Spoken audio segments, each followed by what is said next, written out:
Please like the video and share it so that it reaches many more people and you get sawaba, or rewards from Allah. This could be a sawabe jariyah or continuous reward for you long after you are gone. Volume 6, Book 61, number 535, narrated by Aisha. Whenever Allah's apostle became sick, he would recite Muawwidhat, Surat al-Falaq and Surat an-Nas, and then blow his breath over his body. When he became seriously ill, I used to recite these two surahs, and rub his hands over his body hoping for its blessings. Volume 6, Book 61, number 536. Narrated by Aisha. Whenever thy Prophet went to bed every night, he used to cup his hands together and blow over it after reciting Surat al-Ikhlas, Surat al-Falaq and Surat an-Nas, and then rub his hands over whatever parts of his body he was able to rub, starting with his head, face and front of his body. He used to do that 3 times. Volume 6, Book 61, number 536. Narrated by Asad bin Hudair. That while he was reciting Surat al-Baqarah, the cow, at night, and his horse was tied beside him, the horse was suddenly startled and troubled.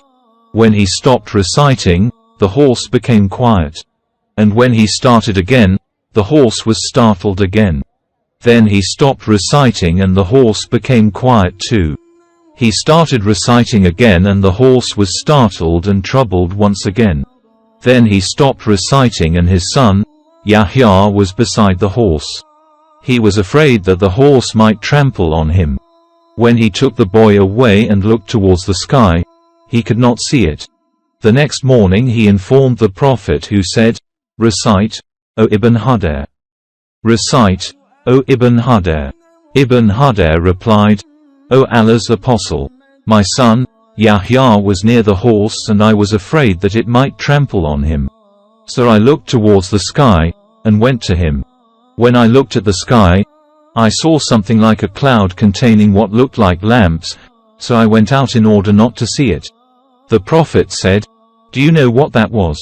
Ibn Hudair replied, "No."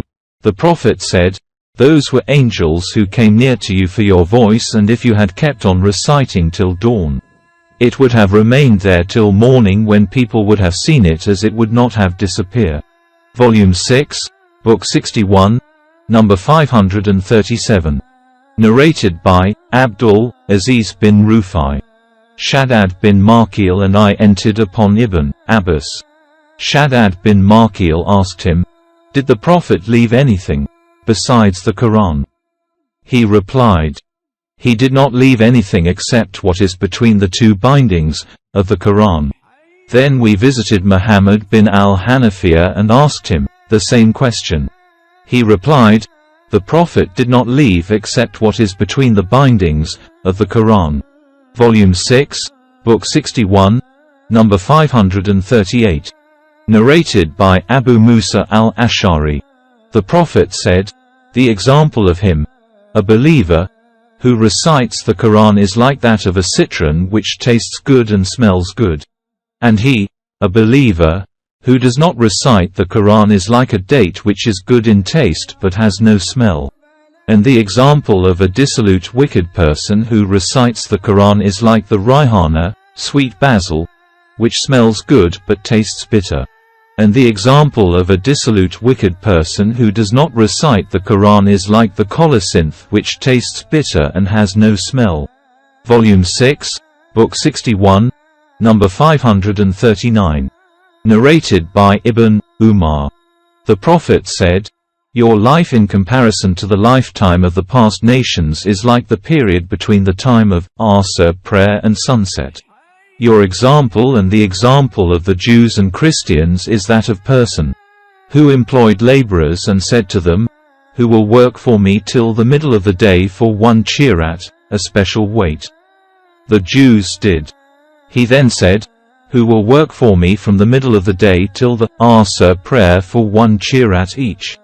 The Christians worked accordingly. Then you, Muslims, are working from the Bar prayer till the Maghrib prayer for 2 chirats each." They, The Jews and the Christians said, "We did more labor but took less wages." He, Allah, said, "Have I wronged you in your rights?" They replied, "No." Then he said, "This is my blessing which I give to whom I wish." Volume 6, Book 61, number 540. Narrated by Talha.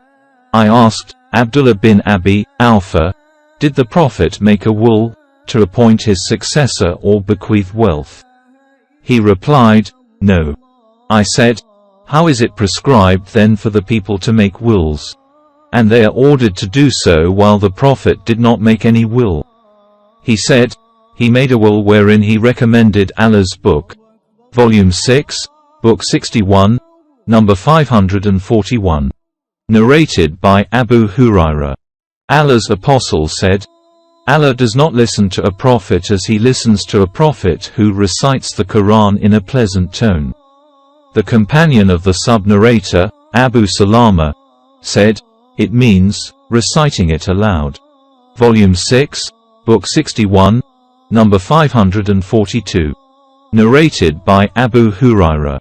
The Prophet I said, Allah does not listen to a prophet as he listens to a prophet who recites the Qur'an in a loud and pleasant tone.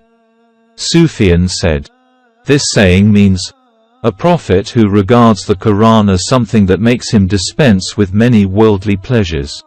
Volume 6, Book 61, number 543. Narrated by Abdullah bin Umar. Allah's apostle said, not to wish to be the like except of two men.